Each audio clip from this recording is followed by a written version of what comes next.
RCB Radio. Ça me fait très plaisir de le recevoir, on l'adore, on l'écoute à la radio, on le voit à la télé, mais c'est surtout lui qui a toujours le mot le plus juste, paraît-il. Et allez voir un spectacle de Bernard Mabille, il est avec nous. Bernard Mabille, bonjour. Bonjour. Voilà, le mot, le petit mot, il y a toujours quelque chose qui fait qu'on a envie de rire et vous savez le mettre en place, que ce soit pour vous ou pour d'autres, hein, parce que on a besoin de gens comme vous. Et alors, le spectacle fini de jouer, je pense que c'est un spectacle qui, aujourd'hui, évolue tous les quarts d'heure dans la vanne. C'est ça? Absolument. Je passe mon temps à lire l'info, à l'écouter et à essayer d'écrire pour en faire un truc marrant. Bon, ça va très très vite. Hein. Très très très vite. Mais je suis très étonné parce qu'aujourd'hui, j'ai pas entendu parler de Zemmour, donc je me demande si mon internet n'est pas en panne. Ouais, il y a peut-être un bug. Mais OVH était en panne il y a quelques temps, hein, c'est peut-être pour ça. Hein. Zemmour, Xavier Bertrand, Le Pen, Macron et tout ça fait partie de l'aventure. Et vous êtes dans une des meilleures années, l'année présidentielle 2022. C'est la 40e présidentielle que je vis. Non, c'est comme... Vous savez que j'étais en train de compter, mais non, pas 40, mais quand même, mais quoique, on en avait vu quelques-unes passer. Ouais. Il y en a une meilleure que les autres, ou alors celle-là, elle sera encore meilleure? Comment vous la voyez? Comment vous faites dans ce spectacle? Pour moi, mais alors là, ça va faire vraiment vieux con, quand même. Le plus fort, c'était Coluche, quand même, parce que j'ai vécu ça à fond la caisse, parce qu'avec le Luron, on était au gymnase et tout, donc j'ai vécu en direct, ouais. Ça, c'était formidable. Zemmour est quand même beaucoup moins drôle. Beaucoup moins drôle. Enfin, je sais pas s'il fait de la moto, mais beaucoup moins drôle quand même. Bah, c'est clair. Alors, comment ça se passe un spectacle avec Bernard Mabille? Comment vous commencez le spectacle? Je me posais la question. Vous commencez avec ce qui est tombé la veille? Du jour, oui, des trucs du jour.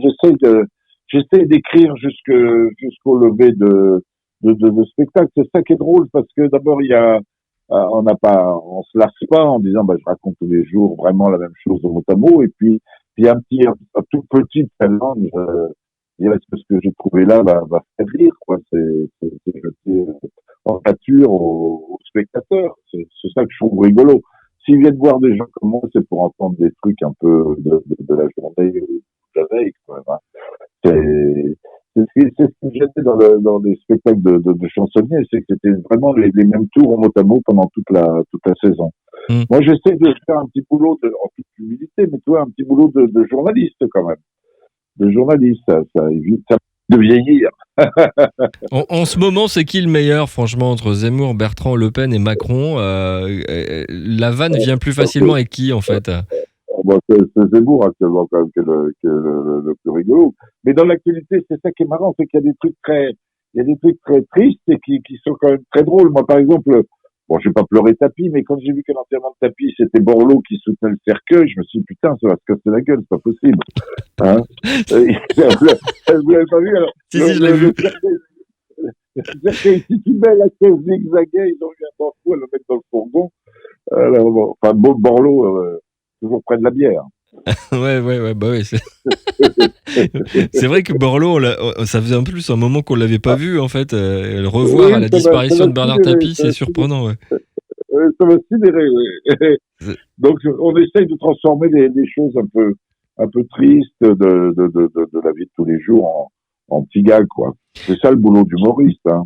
Mais quand vous voyez que les sondages donnent quand même Zemmour au second tour, et que vous faites de l'humour, est-ce que vous n'avez pas peur qu'en tapant sur Zemmour, ça le serve plus que ça le desserve? Moi, je pense quand même qu'une fois qu'il aura fait le tour des prénoms, ça va s'écrouler quand même, tout ça. Pour moi, c'est une bulle, hein, parce que je le suis, forcément, j'écoute, mais ça sort toujours, c'est toujours le même propos, toujours. Tu lui parles du climat, il revient au prénom, quoi. Hein. Oui, direct, le climat a un prénom, c'est clair. Ouais. Peut-être que derrière, faut quand même lui dire que Dupont de Ligonnès se met pas Mohamed, hein, quand même. Ouais. Peut-être que derrière, il y a une équipe qui travaille, je sais pas, mais pour le moment, il est parti vachement tôt, hein, on se souvient Moi, là, ça fait encore vieux con. Décidément, je suis vraiment vieux con.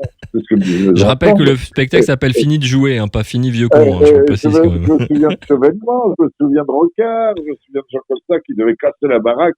Balladur, souvenez-vous de... Ah ouais, je me souviens de Balladur. Si, je me souviens. Ouais, il était parti, il était dans le dernier 100 mètres et puis à 50, il s'est fait une tendinite et on l'a plus jamais revu. Ouais. Mais on se souvient aussi de Jospin, hein, mine de rien. Ouais, je pense que le phénomène Zemmour, c'est fait pour nourrir les télés quotidiennes, les télés d'infos, quoi, finalement. C'est le nouveau café du commerce, la télé d'infos. On n'a plus besoin de sortir. Bon, déjà, il y avait le confinement, on ne pouvait pas sortir, mais tu regardes la télé d'infos, c'est vrai, hein, c'est le bistrot du coin, quoi. Sauf que là, tu sais où se situent les chiottes, t'es pas obligé de demander, c'est chez toi, quoi. C'est clair. L'album, alors le spectacle s'appelle Fini de jouer. Ce sera au théâtre Galie de Sanary-sur-Mer et c'est le 30 octobre. Donc allez voir Bernard. Je ne pas aller à Sanary parce que ça fait au moins la quatrième fois que je passe à Sanary. Quand je vais à Sanary, je m'arrête toujours sur le port. Je fais toujours une photo. J'ai donc fait 4 fois la photo. Sur le port, il y a une petite boutique qui a marqué pêche au gros, donc je me photographie devant. Et ben, ça me fait beaucoup rire. On vous retrouve là-dessus en tout cas, franchement. Merci beaucoup Bernard. Merci. On en refait une autre, juste 2 secondes. Hop. Le 8 janvier, je vous rappelle aussi, autre spectacle au Sébastopol de Lille cette fois-ci, Miraculé. Miraculé, Fini de jouer, c'est pas le même spectacle? C'est différent? Qu'est-ce qui se passe? Non, parce que Fini de jouer, c'était un spectacle que j'avais écrit avant le confinement. Donc c'est un spectacle qu'on a reporté. Et Miraculé, je pense que ça veut dire ce que ça veut dire. Vous en êtes sorti. À Macron, en passant par la Covid, je suis encore là. Je pense que c'est vraiment un miracle. C'est vrai? Non, à ce point-là, non, c'est pas un miracle. Est-ce que vous avez toujours votre passion pour Lidl? Je me souviens qu'une fois vous êtes venu avec votre fils, je crois, je sais plus. Et joyeux beaucoup en famille, oui. J'ai découvert que vous aviez une passion pour les produits de chez Lidl qui est à côté de chez nous. Et vous aimiez bien les bonnes affaires. Le Covid n'était pas une bonne affaire. Lidl, c'est un peu c'est Macron, c'est Zemmour, Lidl. Hein. Ouais. C'est son programme. Hein. On est mal, patron, on est mal. C'est clair. Alors, ce nouveau spectacle va être comme un peu les autres, réécrit au fur et à mesure. En plus, en janvier, on sera vraiment dans la période des présidentielles. On aura peut-être Emmanuel Macron qui annoncera sa candidature et peut-être d'autres surprises. Hein, je ne sais pas. Bigard, peut-être, ou Jean-Luc Lahaye. Enfin, je ne sais pas. On en a. Bigard, c'est fini, je pense. Oui. Là, c'est. Lalanne, peut-être, dans les intellectuels qui peuvent sortir. Francis Lalanne, peut-être. Je ne crois pas non plus. Non, mais vous pensez qu'on va encore en avoir un ou pas, franchement? Est-ce qu'on peut encore avoir une surprise? Oui, parce que finalement, la place est bonne. Hein. La place est bonne. Et je l'ai compris l'autre jour. J'ai lu le grand secret là qui concerne Mitterrand avec son amour de petite jeune fille de 20 ans. Oui, je l'ai lu ça, oui, cet amour interdit. Au début, en lisant le bouquin, je me suis aperçu que le Mitterrand, en même temps, entretenait 4 maîtresses. Donc, je pense que c'est ce qui fait courir les candidats. C'est une place formidable. Parce que, quand même, hein, il écrivait à chacune tous les jours, il leur téléphonait et tout. Tu te dis, mais quand est-ce que ce mec a bossé, quoi? Et je pense qu'il n'y a aucune place en France qui te permet d'entretenir 4 maîtresses et de rien foutre de la journée sans que tu sois fait virer. Non, on se souvient de François Hollande, il se faisait amener en scooter à Julie Gaillet. Hein, comme quoi.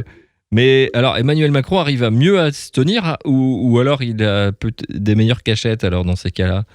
Il est surveillé par sa maman. Hein. C'est vrai. C'est très clair. Et lui sera peut-être un miraculé, sera peut-être au deuxième tour. En tout cas, le 8 janvier au Sébastopol, allez voir ce nouveau spectacle. Parce que, voilà, Bernard Mabille... Retrouver le public du Nord.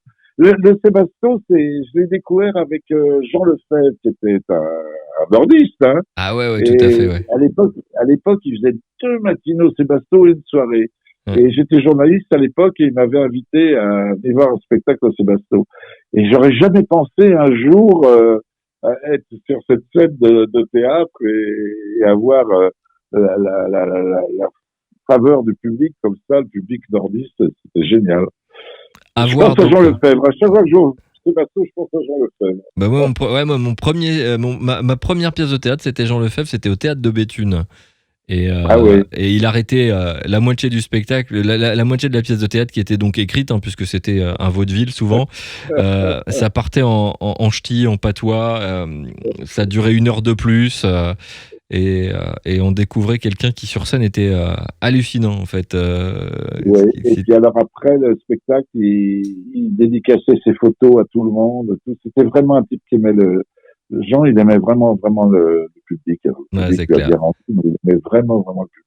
On aura une pensée pour Jean Lefebvre en tout cas. Ouais, c'est pas un faux gentil. Le 8 janvier à Sébastopol, ça s'appelle Miraculé avec Bernard Mabille, je vous le conseille.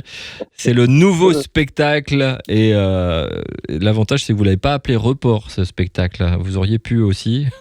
On aurait pu aussi. Oui. Mais Miraculé c'est bien aussi, ça nous fait plaisir que vous soyez encore là. On a l'impression que vous avez fait la guerre du Vietnam en fait, vous êtes encore là. Bernard Mabille, good morning Covid. En tout cas, allez le voir le 8 janvier, c'est au Sébastopol. Merci beaucoup Bernard. Merci. RCB Radio, à la Seine-sur-Mer, sur 96.2.